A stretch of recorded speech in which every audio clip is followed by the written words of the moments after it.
History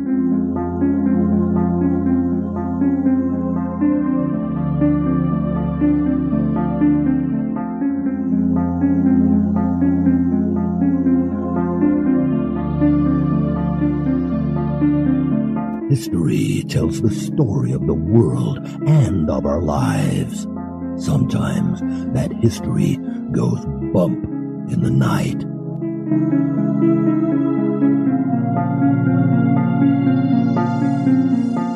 Broadcasting from the center of oddity and the supernatural in Central Florida, it's the History Goes Bump podcast.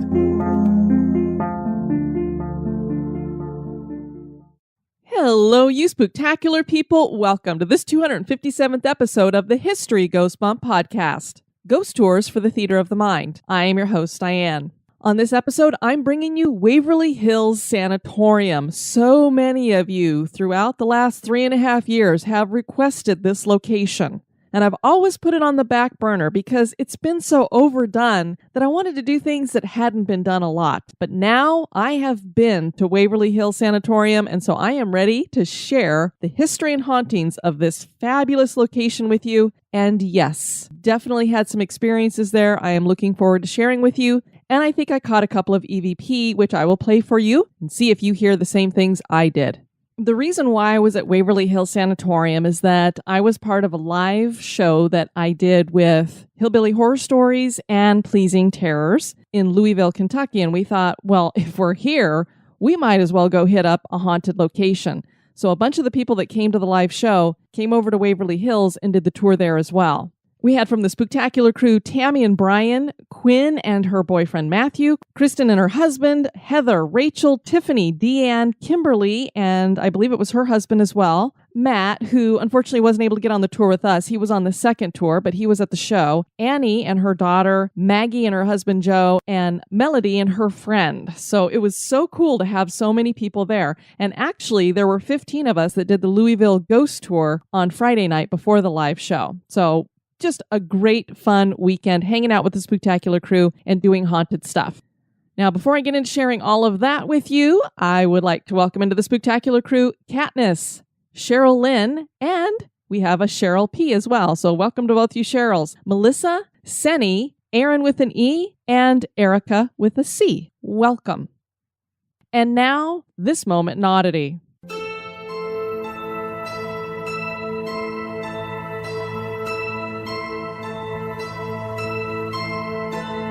The moment in Oddity was suggested by April Barber. You probably were unaware that the center of the universe is located in, of all places, Tulsa, Oklahoma.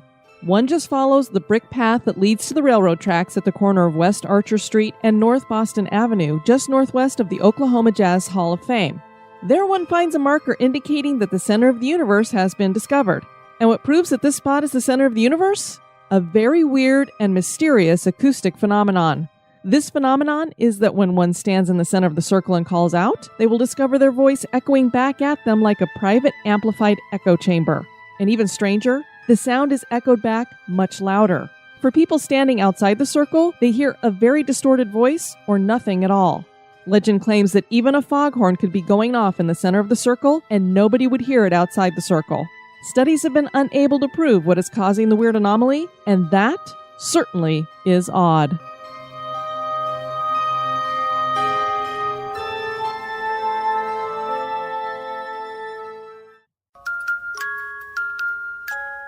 Are you afraid of the dark?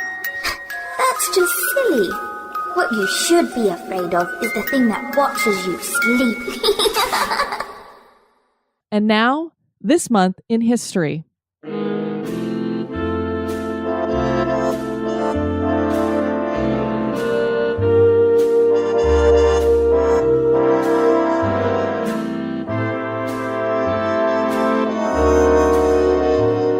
In the month of May, on the 22nd in 1859, author Sir Arthur Conan Doyle was born in Edinburgh, Scotland. He was the second of 10 children. He decided to get into medicine and attended the University of Edinburgh's medical school, where he received a Bachelor of Medicine and Master of Surgery qualifications in 1881 and an MD in 1885. One of his professors inspired him to create the character of Sherlock Holmes. Holmes made his first appearance in A Study in Scarlet, a novel-length story published in Beaton's Christmas Annual of 1887. It probably seemed odd to Conan Doyle's friends that he could create such a logical character who held to science, when he himself was a big believer in the paranormal and routinely took part in seances. Conan Doyle addressed his beliefs in a short novel named The Mystery of Cloomber, which was published in 1889. He wrote Sherlock Holmes stories through to 1926. He died in Windlesham, his home in Crowborough, Sussex, in 1930. His funeral was held by members of the spiritualist community who celebrated his passing beyond the veil. On July 13, 1930, thousands of people filled London's Royal Albert Hall for a séance during which Estelle Roberts, the spiritualist medium, claimed to have contacted Sir Arthur Conan Doyle.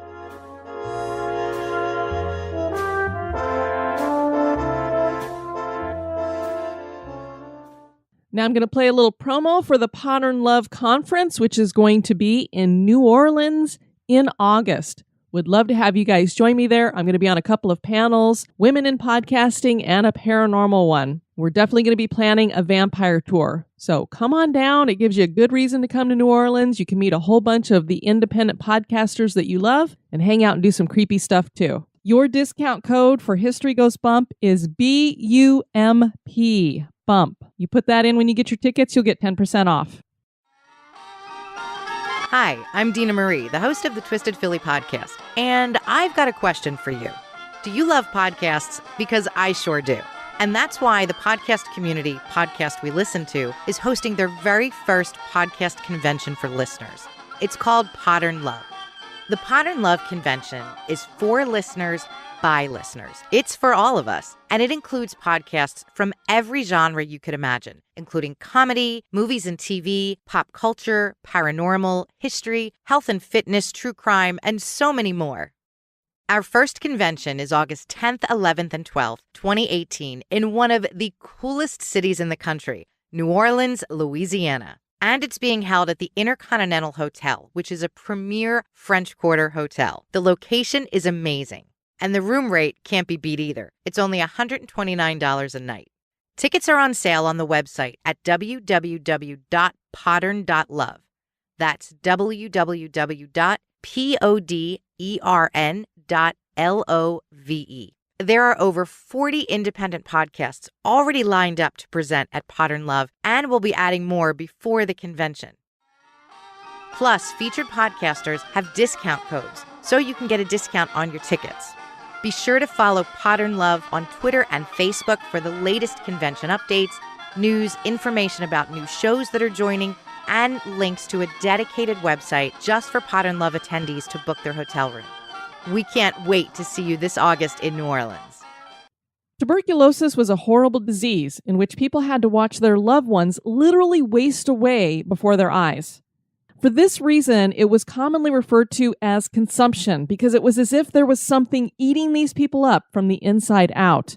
And we know from a lot of the stories that we have told here on History Goes Bump, when they didn't understand what tuberculosis was and they didn't know that it was this airborne disease, way back, there were people who thought that it was actually vampires that were attacking these people and causing them to just waste away. One of the nicer locations that were built to help people with TB was Waverly Hills Sanatorium in Louisville, Kentucky.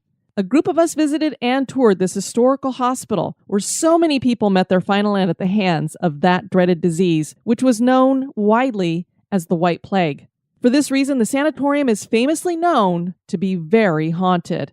For those of us that visited, I think most of us left convinced that some kind of supernatural activity is happening. Join me as I share the history and hauntings of Waverly Hills Sanatorium.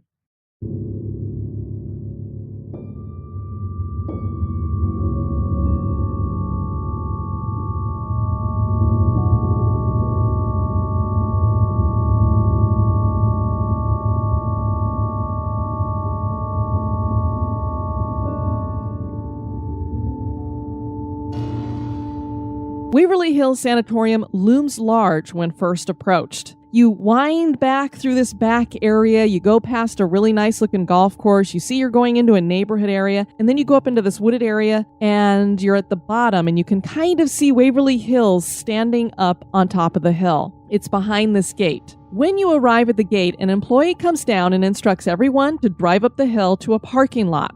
The trees open up into a full view of the sanatorium when you reach the top of the hill. Despite the fact that it has stood abandoned for the most part for many years, the building looks to be in remarkable condition. The screens no longer stretch in the windows of the solarium, giving an eerie, open feeling, and gargoyles continue their sentinel duty at the top of the building, adding to the creep factor. And I took a really creepy picture at night up on the 5th floor of those gargoyles and put it up on the Instagram. We were instructed to walk to a rear building for check-in, and you immediately feel just what a presence the building is all by itself, minus the stories of ghosts. There's not a lot of these places that are left open, certainly not ones that you can go in and tour. So you just feel the weight of that. And then you know that thousands of people died here, and they died of a horrible disease in a horrible way. And then you throw the ghost stories in on top of it, and you just know this is going to be an experience like no other.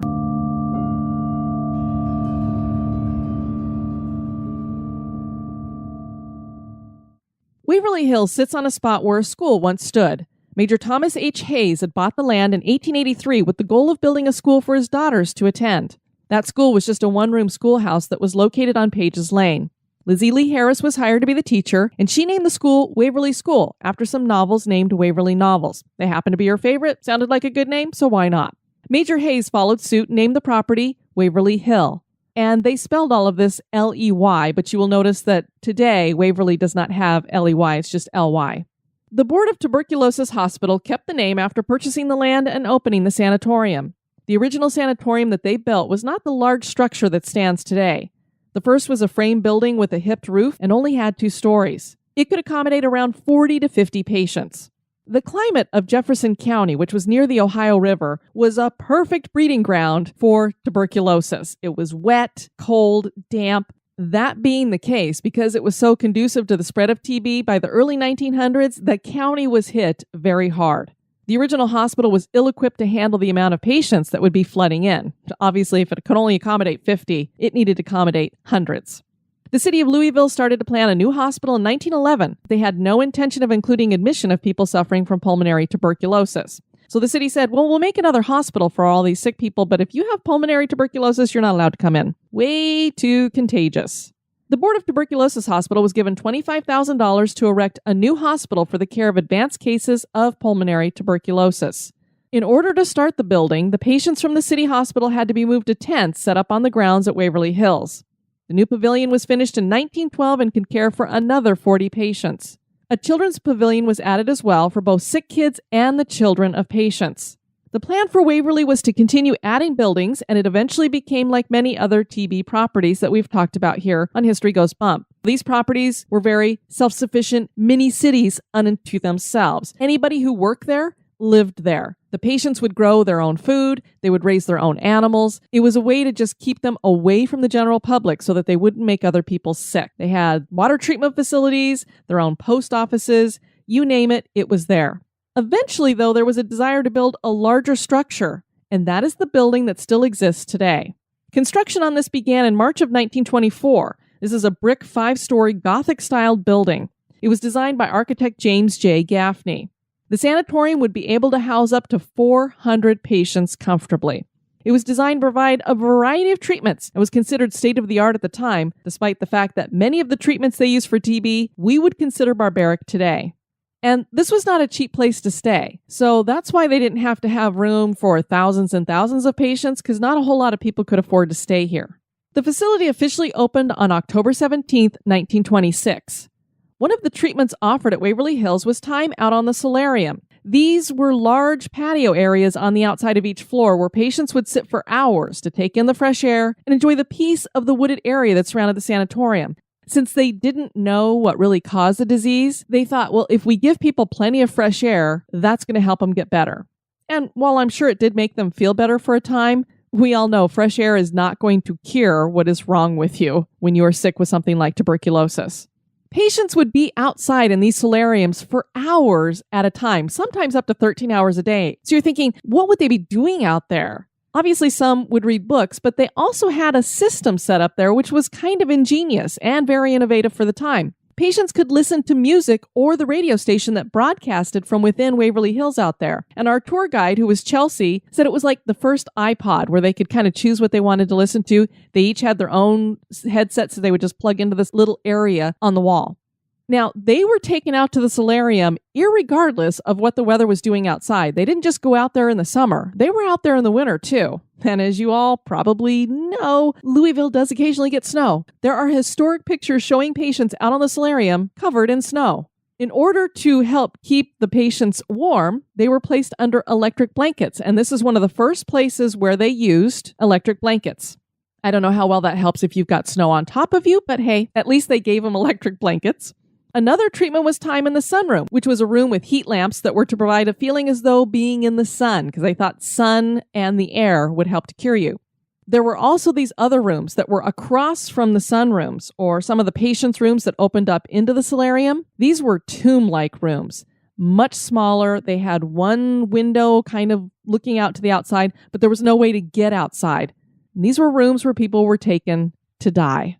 The more barbaric treatments that were used here at Waverly included electric shock for people with TB of the brain. And then there were these awful surgical procedures that removed ribs and muscle to help people to expand their lungs better, I guess. But you can imagine if you take enough of the ribs away and enough of the muscle away, not a very healthy thing. Not only that, but a lot of people would get infections from this kind of thing. If they did survive the surgery, they wouldn't survive the infection later. They also would use these balloons to expand people's lungs. Imagine putting a balloon in somebody's lung. That's not good. You don't want balloons in your lungs. That procedure would usually kill people as well. Just because you're expanding the lung does not mean people are getting air into those lungs. But one of the worst treatments was a process where a lung would be deflated because TB needs oxygen to survive. And they thought, well, if we deflate that lung, it'll kill the TB, then we'll reinflate it and the person will be cured. This treatment did help some people, but mainly it ended up killing people because if you're deflating their lungs, they're not breathing. The facility served as a tuberculosis hospital until 1961. It was in 1943 that streptomycin was discovered and it proved to successfully treat TB. This eventually would make Waverly Hills obsolete, and so then it did close in 1961, with any patients still remaining being transferred to Hazelwood Sanatorium, which was also in Louisville. The following year, it reopened after renovation as Woodhaven Medical Services. This was a geriatric facility for people with mobility issues and dementia. This facility ran until it was closed by the state in 1981, and this was supposedly due to patient neglect. Simpsonville developer J. Clifford Todd bought the hospital in 1983 for $3,005,000. And Todd joined forces with architect Milton Thompson, and the men planned to convert it into a minimum security prison for the state. Waverly, as I mentioned, is surrounded by a neighborhood. There's a golf course there.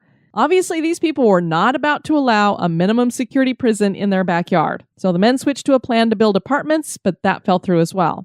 Robert Alberhaskey bought the property in 1996 with the hope of turning it into an arts and worship center. He wanted to also build a replica of the Christ the Redeemer statue, you know, the one that's in Rio de Janeiro. This statue was going to be 150 feet tall and 150 feet wide and placed up on the roof of the sanatorium.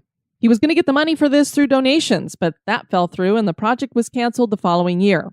Then Tina and Charlie Mattingly bought Waverly Hills in 2001, and the Mattingleys hold tours of Waverly Hills, which is what we went on, and host a haunted house attraction each Halloween, with proceeds going towards restoration of the property. And restoration is going well, it's just very slow. The rooms that we saw that were restored look great. They're getting it back into its original condition, and they're adding some restrooms to it. It really is going to be a very cool place. And what I've heard is that they want to turn it into a hotel. I don't know if that will eventually happen or not. They're definitely making efforts for it. So it's not just talk that we're going to restore the place. They actually are restoring it. Waverly Hills Historical Society is a 501c3 nonprofit organization that is dedicated to the preservation and restoration of Waverly Hills Sanatorium. So know that if you do go there and take a tour, that some of the money is going towards keeping that building up and running. So now we get to the good stuff, right? It's no secret that Waverly Hills is haunted. You've seen it on all the ghost shows. You've probably heard it from some of your friends who have been there. You've probably read about it somewhere. All kinds of haunting activity is going on here. If there is a place that you could say is the most haunted in, I don't know, maybe even all the world, I would say Waverly Hills is probably pretty tops on that list. Now, for me, when it comes to talking about a most haunted location, I base it on my personal experience. So I tell people the most haunted location I've been to is the St. Augustine Lighthouse because that's where I generally get an experience every time I go. Well, I have to say that Waverly Hills is right up there. Not just because I had one experience, I had multiple experiences, and some of these were shared with multiple people, which to me backs that up. Let's talk about some of the general hauntings before I get into talking about the actual tour that we did and what we were told on the tour and then the experiences that we had. While I generally leave it up to you to decide if a place is haunted or not, I can tell you that I believe something I cannot explain is going on in this building. There are stories that 2 nurses killed themselves in room 502. You've probably heard room 502 mentioned a lot. It's supposedly the most haunted location in the building. One of the nurses hanged herself and another jumped to her death. And the one who hanged herself supposedly was having an affair with one of the doctors who was married. And as the story usually goes, she gets pregnant. He rejects her. And so in her despair, she hung herself from a light fixture in room 502. I'll tell you a little bit differently about that in just a moment. They are believed to haunt the 5th floor, and one has shown up in photographs. You've probably seen it floating around on the internet. If you have not, Google Waverly Hills Nurse Room 502 and you will see the picture. It's creepy as heck. I don't know if it's been doctored or not. If it has not been doctored, it is a full-bodied apparition in that picture that is really, I can't explain that. And I think I've heard people say that she does match the picture of one of the nurses who used to work at the sanatorium. The smell of fresh baked bread has come from the former kitchen, and there's nothing in that kitchen that can work anymore, so it's not like somebody was just happened to be cooking bread in there. Many ghost hunters claim that the ghost of a small boy named Timmy roams the halls. They'll bring a little ball for him to play with, and it'll roll around and that kind of thing. Well, our tour guide Chelsea explained that there are no records of a Timmy at the sanatorium, and this was not a floor that the children would ever have been on. So she doesn't know why there would be a child named Timmy on this floor, why he would be hanging out there. He could not have died there or anything of that nature. So she doesn't really believe that there is a child named Timmy here. And as we all know, there's many reasons why a ball might roll. The floor could be uneven. It is an old building. It's open, so there's wind and other things going through here. So there's a lot of reasons why a ball might move. The creepiest story in connection to Waverly was told by Jerry of Hillbilly Horror Stories during the live show. What he shared about was Waverly Hills Sanatorium, and he talked about this thing called the Creeper. The Creeper is a dark and terrifying entity that crawls along the floors and the walls, and many believe it is demonic in nature. So you can just see this thing has come totally out of a horror movie. And the way it is described, if it is a human spirit, it's been twisted by the trauma of tubercular death. So this is not something that just looks like a human being that is crawling around on the floor or on the walls. This is a dark, twisted-looking creature. People who see it are filled with dread. I can honestly say, after we all heard that story, the one thing that we did not want to run into on this tour was the Creeper. And I don't think any of us did, thank goodness.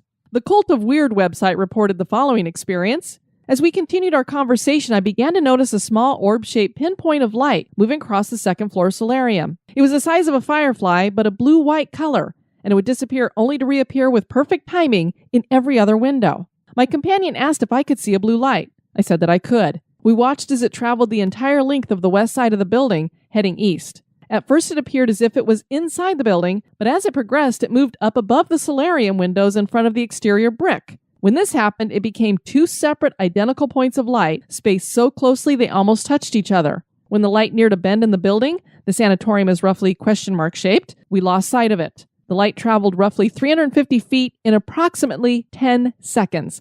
So let's just pretend for a moment that somebody was up there with a flashlight and running around or whatever. Moving 350 feet in 10 seconds is not humanly possible. And then to move from being inside the solarium to outside the brick, you try to explain that to me. I can't explain that.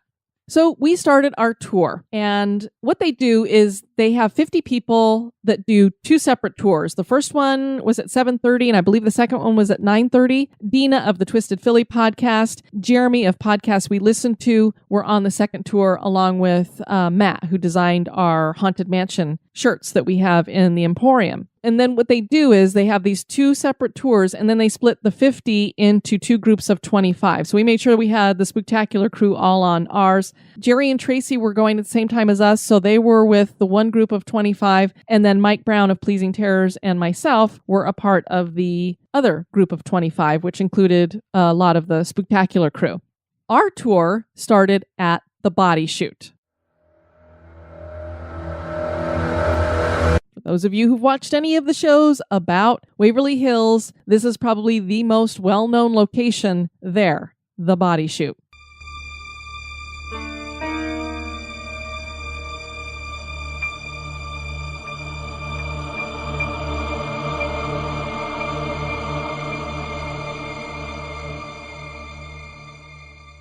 For those that don't know, this was a long chute that went downhill a very long way. And it's just like this flat concrete thing that used to have a track system that would carry the bodies to the bottom. And then families could pick up the bodies, or the local funeral parlor could come and collect them. Then there are stairs right next to it so that people could walk down next to this track system. Well, we were invited to walk down those concrete stairs. Now, we weren't allowed to go all the way down to the bottom because it is a long way down there. Anybody who did the tour will tell you, whoa, not only is it a long way down, but then you got to walk all the way back up. And I don't know how many stairs there were, but it was a long trek and very steep. So you had to be in good health to do this. It was creepy as heck. And thankfully for those of us that did the earlier tour, because it's getting closer to summer, we still had quite a bit of ambient light for most of our tour. Dina didn't have any light for her tour, and she was very scared for a lot of it. And I can only imagine being in a lot of these locations with no light at all, because the only time we were allowed to turn our flashlights on was when we were going downstairs. So just creepy, and it smells. It has a smell about it, not like death, but you can imagine that a lot of people have gone down there and are horsing around and urinated down there. It kind of smells like a subway system in New York. No offense, New York, but that's kind of what I envisioned. The reason why the Body Chute was created is the administrators didn't want patients to get depressed seeing so many people dying around them, because they were losing at least a person a day. And you can imagine if you're just watching these people drop dead around you, you're going to start losing hope that you're going to beat TB. So they decided this is the best way to transport the bodies so that they weren't taking them past people in the hallways and things like that. And it was in a location where people really couldn't see, like if they looked out of the solarium, they would not see this. Our guide Chelsea told us a story about an experience that she had at the Body Chute. She was given a tour and had her back to the chute. She noticed that several people in her group were getting these startled looks on their faces, kind of like you're looking at people and their eyes get wide, their mouths start to open, and you start thinking, what is behind me? So she decides to turn around, and when she does, she sees a white misty figure at the bottom of the chute. Now, she's had enough experiences at Waverly Hills that she thinks to herself, okay, I'm okay with this as long as whatever that is just stays where it is. She turns back around and she sees that her entire group has run away. And she said their feet couldn't have even touched the ground because she didn't really hear them run away. She just turned around and they were gone. So then she turns back around to see, it is scary to see this white entity, but what made them all just take off like that? When she turns around, she sees that this white figure is now running straight at her. So she took off after her group as well. We didn't have any experiences in the Body Chute, and I didn't pick up any EVP or anything of that nature.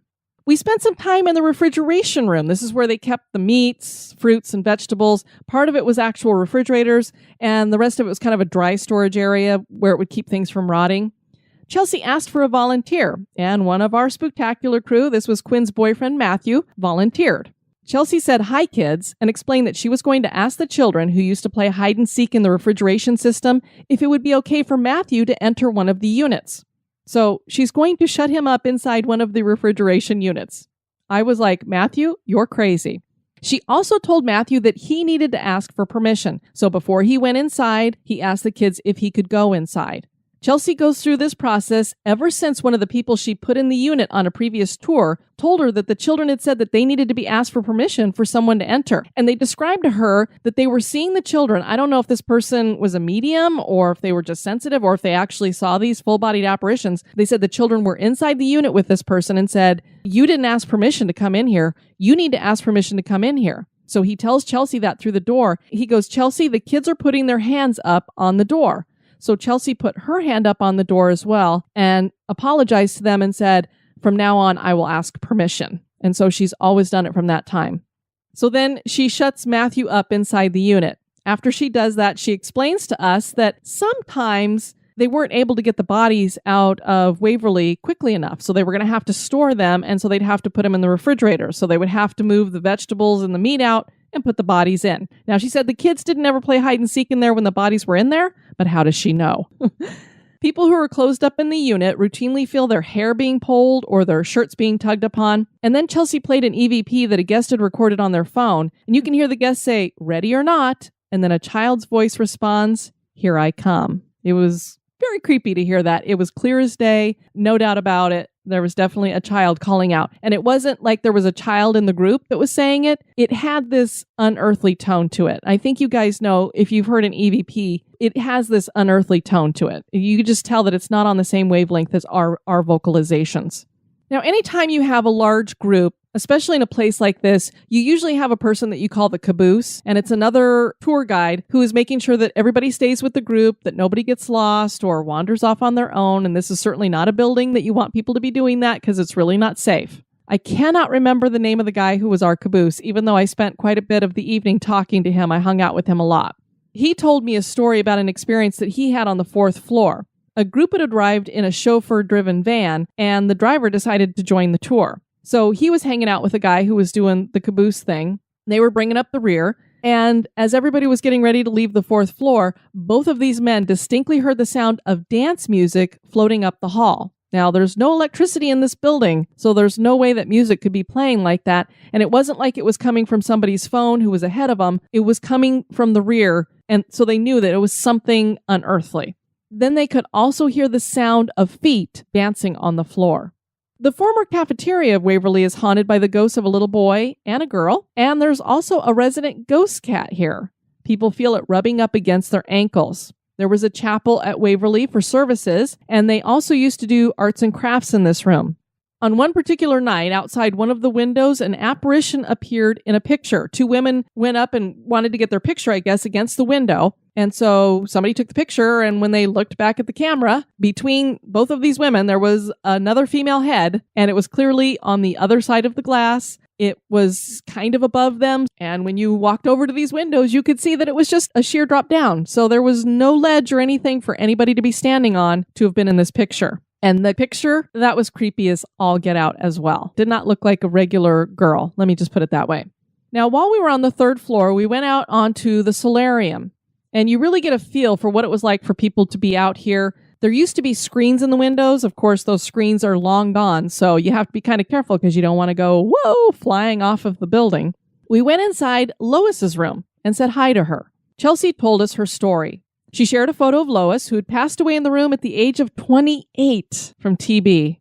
She suffered from it for 8 years, and she spent all of those years at Waverly. Her sister Audrey also had the dreaded disease and joined her in the room. She managed to recover and lived to be in her 90s. Investigators have picked up EVP of a female voice saying Audrey, as though Lois is searching for her sister. A flowery smell is sometimes detected, and she likes to play with Chelsea's hair. People will leave little mementos or knickknacks, flowers, that kind of thing, in Lois's closet for her.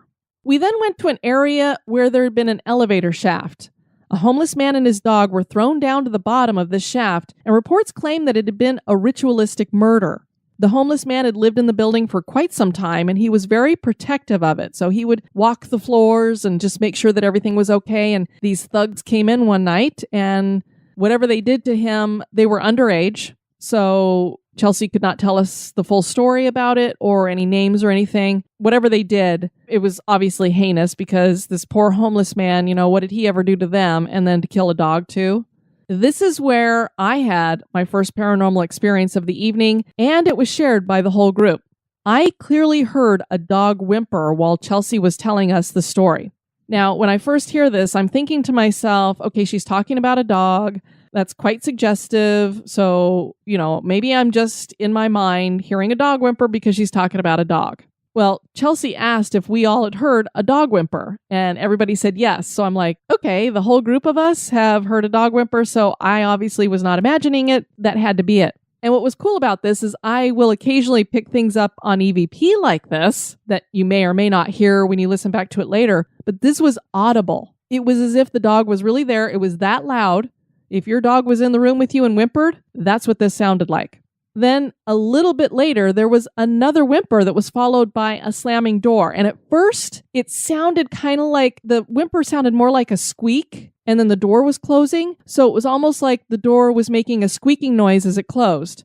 Chelsea pointed out a couple of things. Number one, why the door was closing. Who knows? Because there was nobody around to close the door that apparently was down the hall closing. And she said that door does not squeak. So the fact that it sounded like a dog whimper and we just heard a dog whimper, I'm thinking it was another dog whimper. But even if I didn't think that, we heard the dog whimper again, a third time. And it was even clearer and more audible than the very first one. I have no doubt that the ghost of a dog had joined us, or at least some kind of residual whimpering was going on there. It was one of the coolest experiences I've ever had in my life when it comes to something paranormal, because I absolutely love dogs. And to know that that dog was just sitting there and that he was still continuing on in an afterlife, it was just, I thought it was very cool. So I am going to treasure that for a long time. Very, very cool. We went up to the 5th floor, which opened up onto the roof. And we went out there, and it's, of course, a full moon. You couldn't have picked a better night for it. It was cold. I brought my winter jacket, or what I consider to be a winter jacket here in Florida, because it was getting down into the 30s up there. And then I took pictures of the gargoyles up there. It was just really, really cool to be out there on the roof, and you could see down and everything. This is said to be the most active floor. Chelsea told the story of the nurse who hanged herself in the center room. Now, earlier I told you that these nurses had killed themselves in room 502, but she said no, the nurse who hanged herself was found in the center room, this center area, not in a room off to the side. I went into room 502 and there was a spirit box in there, and they were actually doing a spirit box session. And I made the following recording of that.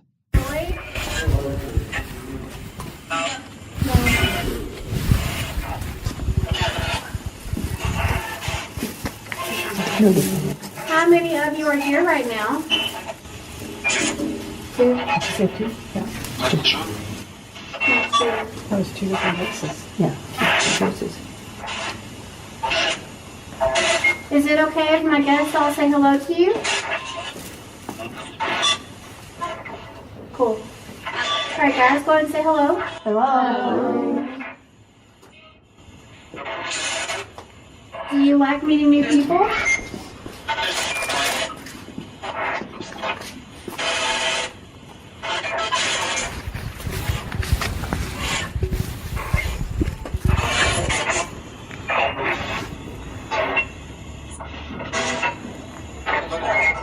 Is there anything that you would like to tell us tonight?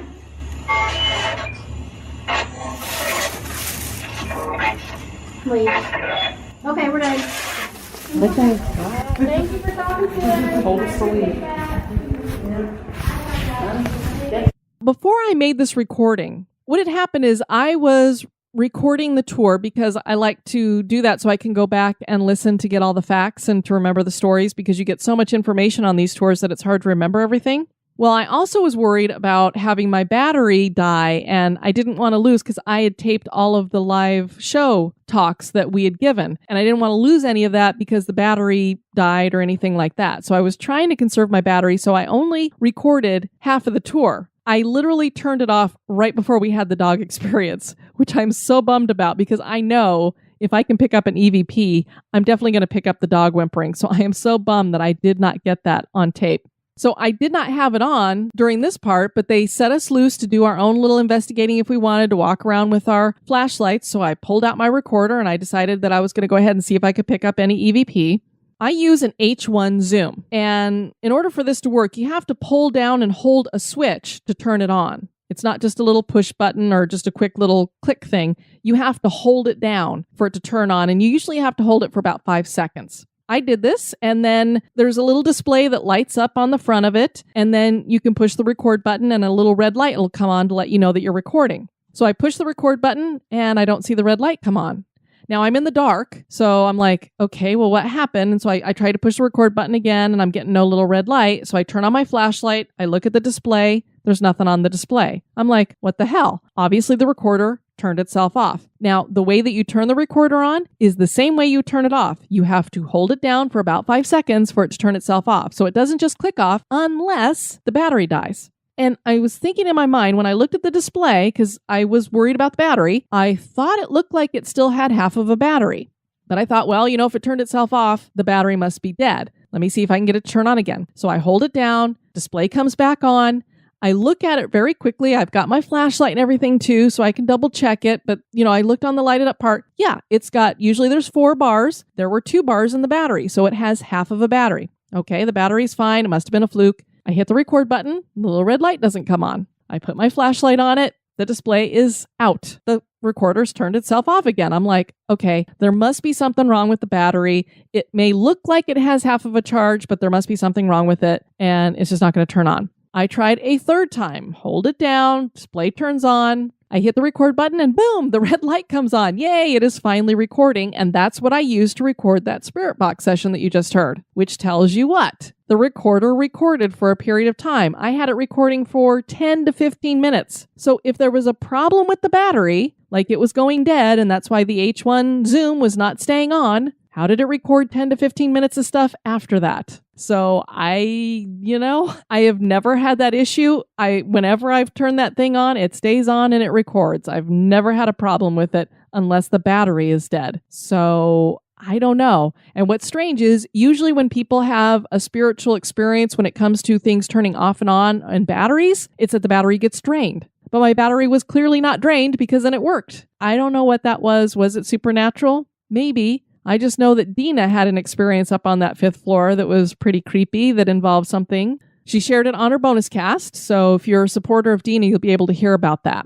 The 4th floor was by far the creepiest floor. It was the last place we were taken. A lot of people will tell you that this is the most haunted floor. I don't know, because it's really hard to tell if you're actually having an experience on this floor or not, but it is definitely creepy as hell because there is no light here and they do not let you take any kind of light in there. You got to put your phones away, do not turn on your flashlights, anything that lights up they wanted you to get rid of. Now, I can tell you that most of the Spooktacular crew felt very uneasy on this floor, and even some of them felt a little bit sick. Me, again, I have not yet had a scary paranormal experience. And it takes a lot to scare me. I'm not afraid of a lot. I know I joke around on here a lot that, if I saw this, I would need my Depends and I'd pee my pants and I'd run and blah, blah, blah, blah, blah. Well, maybe I would if I saw a full-bodied apparition, but since I haven't had that experience yet, so far every experience I've had has not really scared me, so I'm not really afraid of anything. I wasn't afraid to go into Waverly. I was a little apprehensive, I would say, because I just didn't know what would happen, but I wasn't what I would say terrified or scared. And when we were done with the evening, I was just kind of in awe of what we'd experienced, and I'm ready to go back again. So definitely going to visit again.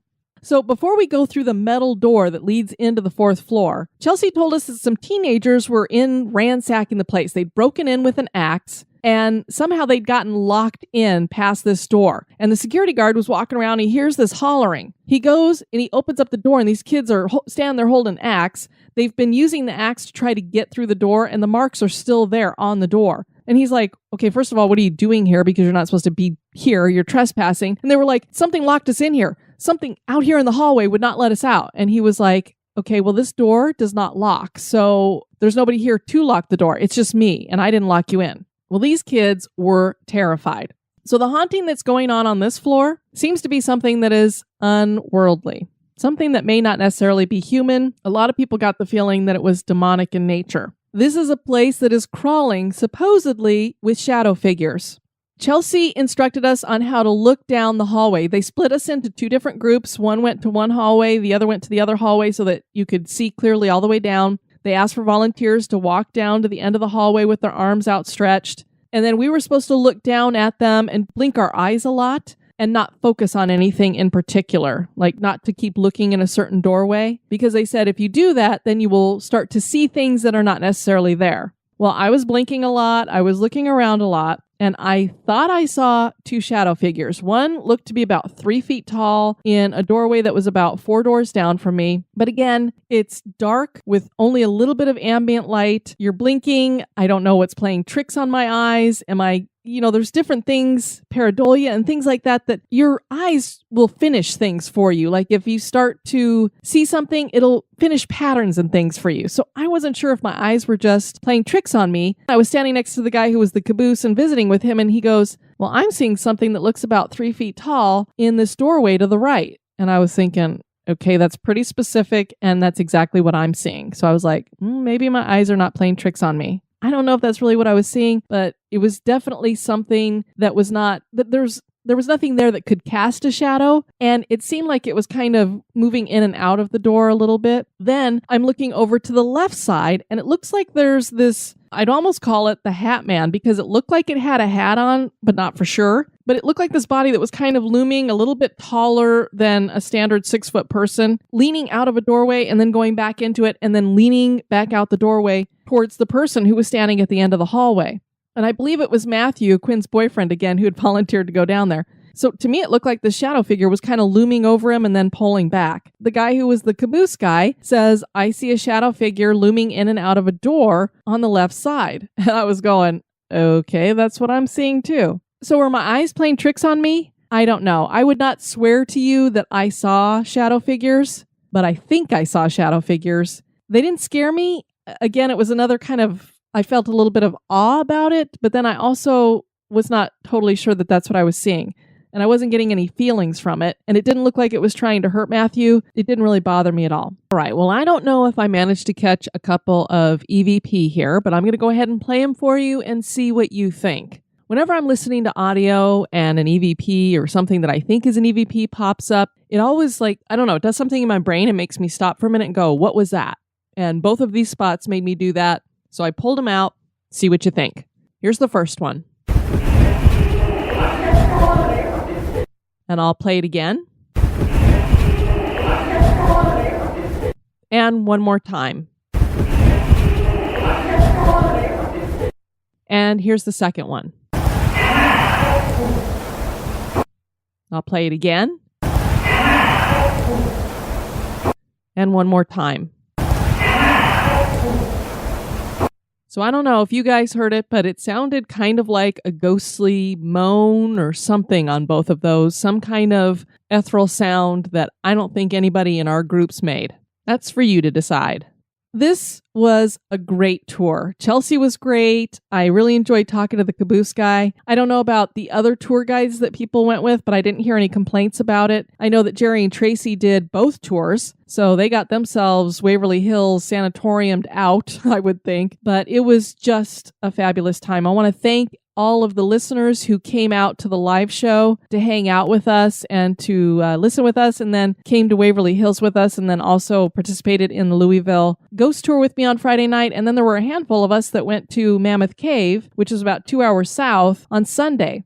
And Mammoth Cave is actually haunted as well. We didn't have any experiences in there, but it was very cool to walk through there. So I just want to thank all of you guys for coming to hang out. I really appreciated that. Visiting Waverly Hills is an experience that every paranormal enthusiast needs to have. I myself look forward to visiting again. Nothing scared me here, but I definitely feel like I had experiences.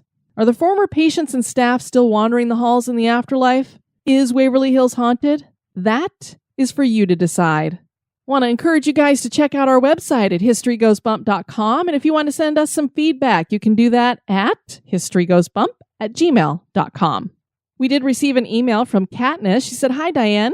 I've been listening to History Goes Bump for about 3 months now, and I love it. My school is over 100 years old and was a hospital long before it was a school. Just a couple of days ago, I was sitting in the hallway of one of the buildings listening to History Goes Bump. The building I was sitting in has seen quite a few deaths, so it doesn't surprise me that this happened. Anyway, I was sitting in the hallway listening to your podcast when my Bluetooth headphones suddenly turned off, even though I had fully charged them about an hour prior to this incident. My earphones wouldn't come back on until I left the building. Also, I'm still catching up on listening to all of the podcast episodes, and I just listened to your episode on the Salem witch trials. I noticed that you and Denise weren't sure if Wiccans believed in the devil or hell or not. I'm a practicing Wiccan, and Wiccans think of the devil and hell as imaginary. Just thought I would clarify. Thanks for sharing both of those things with us, Katniss. Appreciate that. And then Lexi took a trip down to Key West, and she wanted to share with us. We stayed right next to the Audubon House, which I highly recommend touring. Some attractions I highly recommend also are the Hemingway House, the Aquarium, Mel Fisher Museum, Treasure Museum, Ripley's Believe It or Not, the Lighthouse, and Fort Zachary Taylor. And definitely buy snorkel gear and snorkels at the Fort Zachary Taylor Beach. Of course, we did a few ghost tours while there. We did the Graveyard Bus Tour and the Hunt. Definitely recommend both. They were fun and interactive. I'll send a picture over of the orb I caught on camera. We also met Robert the Doll on our ghost trip. Let me tell you, he is amazingly creepy, and you definitely need to ask permission to take his photo. My fiancé jokingly asked his permission, and on the day we were supposed to fly home, our flight was delayed, so we then missed our connecting flight and had to wait 6 hours at the airport for the next flight. Ask permission. Key West was amazing, and I cannot wait to go back. Well, thank you, Lexi, for sharing that. And also, that orb picture is pretty creepy. It's definitely flying through the air and has like a streak of light behind it. So I don't know what that is. And then there's Robert the Doll. Maybe I shouldn't look at it. Like, give me bad luck. I want to share a couple of Apple Podcast reviews. The first one is from Canada, CTREM831. 5 stars. Making history fun. Love these ladies. I've studied history in university, and if these ladies were teaching, I would have paid way more attention. I'm a bit behind everyone else as I have only just discovered this pod, but let me tell you, this is truly a binge-worthy show. Great job, ladies. Truly entertaining, informative, and a little chilling. And that was Cassie. Thank you, Cassie. And then back over here to America, Busy Mom Weaver, perfect blend of history and horror, 5 stars. I really enjoy the historical approach. Diane explores interesting locations and presents the facts and the creepy stories too. This one continues to grow on me. Well, hope it continues to do that for many, many years to come. Thank you for those reviews. If you haven't given us one, please consider doing so. We would greatly appreciate it. I want to thank you all for tuning into this episode. I have been your host, Diane. You take care now. Bye-bye. This episode has been brought to you by our executive producers. Dispatches from the Grave Digger. We'd like to welcome into the graveyard Ken Milligan. You're going to be getting a marble headstone. Thanks. Come with me, Ken. Fan of the show? Subscribe to the show on iTunes, Stitcher, or your favorite podcast catcher. We would greatly appreciate your review at iTunes as well to help the show grow. Thank you.